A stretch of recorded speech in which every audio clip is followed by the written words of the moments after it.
Bharatiya Janata party इसको डट करके चुनाव को लड़ेगी और तीसरी बार अपनी जीत को दर्ज करेगी। हरियाणा में कांग्रेस पूरी तरह से तैयार है, लोग भी तैयार हैं। लोगों छत्तीसगढ़ ने फैसला कर रखा है। हमारे कार्यकर्ता कभी बैरकों में नहीं जाते, हमेशा फील्ड में रहते हैं और पूरी तरह से चुनाव लड़ने के लिए तैयार हैं। आम आदमी पार्टी हरियाणा में चुनाव लड़ रही है, पूरे दमखम के साथ चुनाव लड़ रही है। भारतीय जनता पार्टी जो है वो सभी कार्यकर्ता बिल्कुल जो है वो तैयार हैं इस बात के लिए और मुझे पूरी उम्मीद है कि एडमिनिस्ट्रेशन जो सही तरीके से जो है वो चुनाव करेगा। और डेट अनाउंस हो गई, हम इलेक्शन कमीशन का स्वागत करते हैं। कांग्रेस पूरी तरह से तैयार है और कांग्रेस 2/3 बहुमत से हम सरकार बनाएगी। इस बार हरियाणा की जनता इनके सारे कारनामों पर पानी फेरते हुए बदलाव के लिए अरविंद केजरीवाल जी को वोट देगी और अरविंद केजरीवाल जी की पार्टी आम आदमी पार्टी इस बार बहुत सारी सीटें जीतेगी। मतदाता आज भारतीय जनता पार्टी को सत्ता से बाहर करना चाहते हैं। कार्यकर्ता तो दिन रात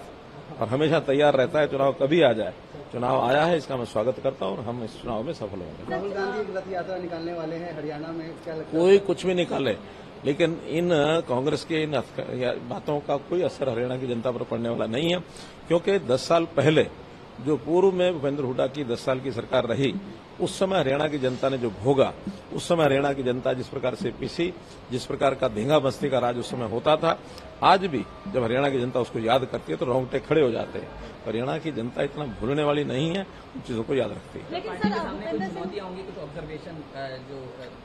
चुनाव को चुनाव के नाते से लेना चाहिए। चुनाव को ऐसा नहीं है कि चुनाव को बहुत आसानी से लेना चाहिए, क्योंकि आमने सामने जब दो प्रतिद्वंदी होते हैं तो उनको अपनी बड़ी ताकत से चुनाव लड़ना होता है। भारतीय जनता पार्टी इसको डट करके चुनाव को लड़ेगी और तीसरी बार अपनी जीत को दर्ज करेगी। हुड्डा साहब, आज अनाउंसमेंट होगी है, 1 तारीख को इलेक्शन और 4 को काउंटिंग होगी सर। हाँ। हरियाणा की तो क्या कहेंगे सर, तैयारी? 1 मिनट सर। हरियाणा में कांग्रेस पूरी तरह से तैयार है, लोग भी तैयार हैं। लोगों छत्तीसगढ़ ने फैसला कर रखा है, ये अगली सरकार कांग्रेस पार्टी की सरकार होगी। बहुत अच्छी बात है, 1 अक्टूबर को हरियाणा के चुनाव होंगे। बहुत अच्छा मौसम होता है, लोग बड़ी संख्या में निकल कर आएंगे और जहाँ तक हमारी पार्टी की बात है, हमारी पार्टी पूरी तरह से तैयार है। हमने बहुत पहले से तैयारी शुरू कर दी थी और हमारे कार्यकर्ता तो वैसे हर वक्त ही तैयार रहते हैं। हमारे कार्यकर्ता कभी बैरकों में नहीं जाते, हमेशा फील्ड में रहते हैं और पूरी तरह से चुनाव लड़ने के लिए तैयार हैं। आम आदमी पार्टी हरियाणा में चुनाव लड़ रही है, पूरे दमखम के साथ चुनाव लड़ रही है। अभी भी हरियाणा में लगातार आम आदमी पार्टी के नेताओं की, पंजाब के मुख्यमंत्री भगवंत मान जी की, हमारे से दिल्ली से राज्यसभा सांसद संजय सिंह जी की, सुनीता केजरीवाल जी की लगातार सभाएं चल रही हैं, जहां पे भारी संख्या में जन सैलाब है और लोग आ रहे हैं। अरविंद केजरीवाल जी खुद हरियाणा के बेटे हैं, इसलिए हरियाणा के लोगों का उनसे एक इमोशनल जुड़ाव भी है। आम आदमी पार्टी पूरी ताकत के साथ हरियाणा का चुनाव लड़ेगी और हरियाणा का चुनाव जीतेगी। मैम, क्या अलायंस होगा या अपने दमखम पे लड़ेगी आम आदमी पार्टी? देखिए, जो अलायंस होगा कि नहीं होगा, इसका डिसीजन तो अरविंद केजरीवाल जी के बाहर आने के बाद ही होगा। तैयारी में पूरी सीटों पर आप लोगों की है? बिल्कुल, हम सारी सीटों पे तैयारी कर रहे हैं और लगातार सब सीटों पे डोर टू डोर कैंपेन चल रहा है, बूथ कमेटीज बनाने का काम चल रहा है। सब विधानसभाओं में एक बड़ी सभा भी हुई है, तो हम हरियाणा के चुनाव को पूरी तैयारी से, पूरे दमखम से लड़ेंगे। ये अपेक्षित था कि चुनाव आयोग जो है आज अगर प्रेस कॉन्फ्रेंस कर रहा है तो उसके अंदर हरियाणा का भी हो सकता है ऐसा, क्योंकि चुनाव यहाँ पर जो है वो होने निश्चित थे। तो जम्मू कश्मीर के साथ साथ हरियाणा के अंदर भी जो है वो 1 तारीख को चुनाव है और 4 तारीख को जो है रिजल्ट घोषित किया जाएगा।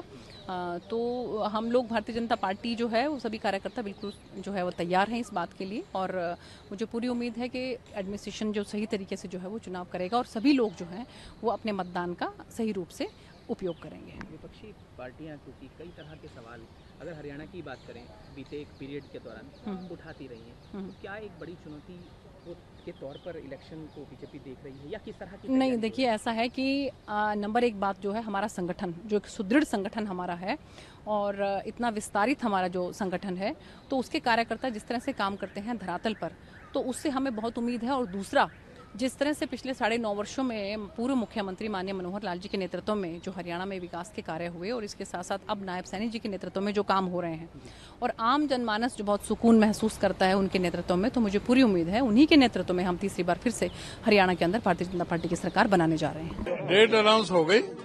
हम इलेक्शन कमीशन का स्वागत करते हैं। कांग्रेस पूरी तरह से तैयार है और कांग्रेस 2/3 बहुमत से हम सरकार बनाएगी। लेट होगा और आपको लगता नहीं पहले हो गया? बीजेपी वालों की पोल खुल गई ना। अब ये मुख्यमंत्री और कह रहे हैं कि 50,000 पक्की नौकरी दे देंगे इलेक्शन से पहले।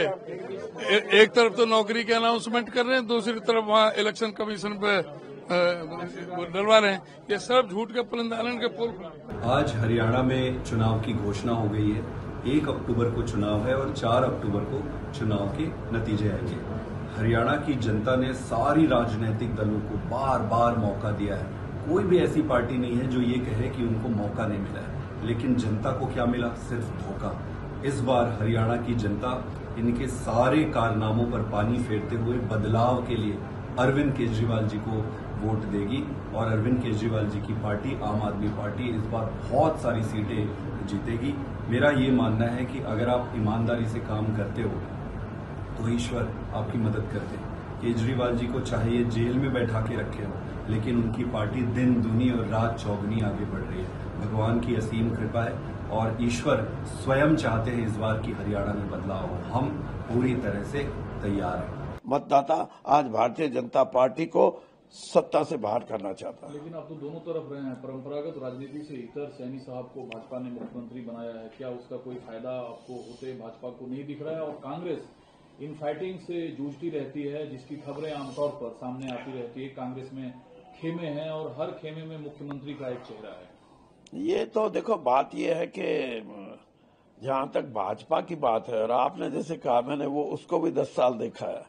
भाजपा में जब बोलने का ही आपको इजाजत ना हो, यानी आप अपनी पार्टी को ये मान के चलो कि जो हम बोलते हैं, जो ऊपर का नेतृत्व बोलता है वही सही है, बाकी किसी को बोलने की जरूरत नहीं, तो उस पार्टी में डीमोरलाइजेशन, निरुत्साहित हो जाता है वहां का वोटर और वहां का जो भी सिंपथाइजर है और वहां का वर्कर।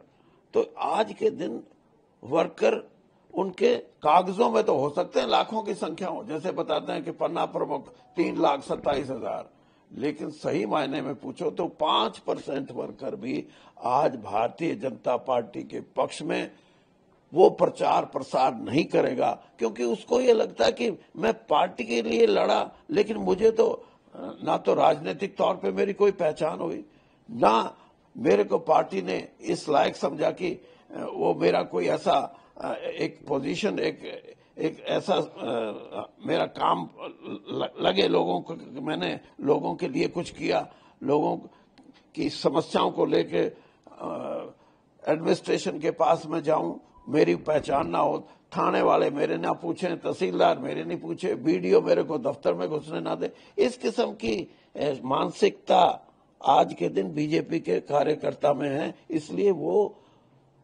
उत्साह नाम से दूर है। न्यूज नेशन अब व्हाट्सएप पर खबरों की ताजा अपडेट के लिए न्यूज नेशन के इस QR कोड को स्कैन करें।